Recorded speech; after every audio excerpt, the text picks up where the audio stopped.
First of all సచివాలయంలో Telangana cabinet సమావేశం కొనసాగుతోంది. ఈ సందర్భంగా బడ్జెట్కు ఆమోదముద్ర వేయడంతో పాటు పలు కీలక నిర్ణయాలు తీసుకునే అవకాశం ఉంది. అలాగే కుల గణనకు ఆమోదం తెలపబోతోంది తెలంగాణ కేబినెట్.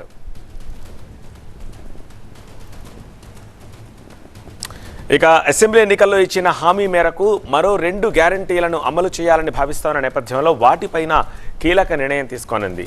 ఆసుపత్రులు, వైద్యం, ఐటీ, టౌన్షిప్ అభివృద్ధిపై చర్చించనుంది. ప్రధానంగా వాహనాల నెంబర్ ప్లేట్స్లో టీఎస్ను టీజీగా మారుస్తూ కేబినెట్లో నిర్ణయం తీసుకునే అవకాశం ఉంది.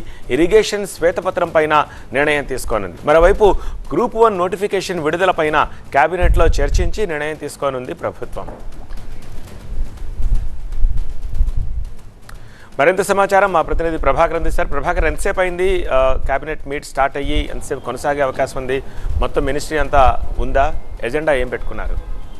ఒక హాట్ ప్రెస్ మీట్ తర్వాత కొద్దిసేపటి క్రితమే కేబినెట్ సమావేశం స్టార్ట్ అయింది. అందరు మంత్రులు కూడా అటెండ్ అయ్యారు. ప్రధానంగా చర్చించాల్సిన అంశాలు already Revanth Reddy CM press కాన్ఫరెన్స్లో చెప్పేశారు. బడ్జెట్ సమావేశం ఉండబోతుంది, దాన్ని కన్ఫర్మ్ చేశారు. బడ్జెట్ సమావేశంపై కేబినెట్ తర్వాత మనం క్లారిటీ వస్తుంది అనుకున్నాం. కాకపోతే కేబినెట్కు ముందే జరిగిన ప్రెస్ కాన్ఫరెన్స్లో బడ్జెట్ సమావేశం ఉండబోతుంది. దాంట్లో ఇరిగేషన్ శ్వేతపత్రంతో పాటుగా మిగతా అంశాలు కూడా ఉంటాయి అనేది అయితే రేవంత్ రెడ్డి చాలా స్పష్టంగా చెప్పారు. ఇక కేబినెట్ సమావేశంలో నిర్ణయాలు తీసుకోవాల్సిన అంశాలు ప్రధానంగా ఇంకొక 2 గ్యారంటీలు, 6 గ్యారంటీలు అమల్లో భాగంగా కాంగ్రెస్ ప్రభుత్వ ఫ్లాగ్షిప్ ప్రోగ్రామ్ అయిన 6 గ్యారంటీస్ ప్రోగ్రాంలో భాగంగా ఒక 2 గ్యారంటీలను ఇంకా అమలు చేయాల్సి ఉంది. సో దానికి సంబంధించి కూడా అప్రూవల్ వచ్చే అవకాశం ఉంది. దాన్ని కేబినెట్ ఆమోదించనుంది. ఒకటి 500కే గ్యాస్ సిలిండర్ సబ్సిడీ, రెండోది 200 యూనిట్లకు ఉచిత కరెంటు. సో ఈ 2 గ్యారంటీలకు సంబంధించి కూడా కేబినెట్ ఆమోద ముద్ర తెలపనుంది. దాని తర్వాత గ్రూప్ 1 నోటిఫికేషన్ సంబంధించి ఇప్పటికే సుప్రీంకోర్టులో గ్రూప్ 1 నోటిఫికేషన్ ఇష్యూ రన్ అవుతుంది. సో దాన్ని విత్డ్రా చేసుకోవడమా, కొత్త నోటిఫికేషన్ ఇవ్వడం అనే దానిపైన కూడా ఇంకా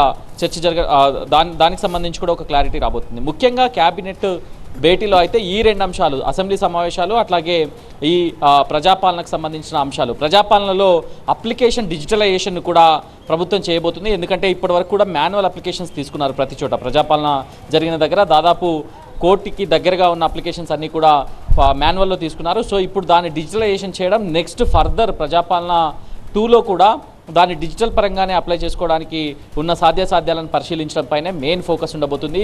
ఈ 2 గ్యారంటీల అమలు ప్లస్ అసెంబ్లీ సమావేశాల్లో ఇంతకుముందే చెప్పినట్లుగా ఇరిగేషన్ శ్వేతపత్రాన్ని విడుదల చేయడం పైన కూడా, దానికి సంబంధించి ఎన్ని రోజులు అసెంబ్లీ సెషన్స్ పెట్టుకోవాలి అనే దానిపైన కూడా కేబినెట్ ఒక నిర్ణయానికి రానుంది. ఇక అంతకన్నా ముందు ఓటాన్ అకౌంట్ బడ్జెట్ను కూడా ప్రవేశపెట్టడానికి కేబినెట్ ఆమోదం తెలపనుంది. ధన్యవాద తీర్మానానికి, గవర్నర్ ప్రసంగానికి ధన్యవాద తీర్మానం కూడా కేబినెట్ చేయనుంది. సో ఓవరాల్గా అయితే ప్రధానంగా అయితే ఈ ఇష్యూస్ కనబడుతుంది. ఇక కొన్ని యాడ్ ఆన్ ఇష్యూస్ కూడా ఉన్నాయి. టీఎస్గా ఉన్న పేరును టీజీగా మార్చి దాన్ని రాష్ట్రపతికి దాన్ని మళ్ళీ కరెక్షన్ కోసం పంపడం లాంటి ఇంకొక 2-3 ఇష్యూస్ని కూడా కేబినెట్ తీసుకోబోతుంది. ఇప్పటికైతే దీనికన్నా ముందు కేబినెట్ సమావేశానికన్నా ముందు అయితే నిజాం షుగర్స్ పైన కూడా ఒక రివ్యూని కండక్ట్ చేశారు సీఎం రేవంత్. సో ఓవరాల్గా అయితే ఒక 40 to 50 minutes we can get more clarity అని చెప్పొచ్చు. రైట్ ప్రభాకర్.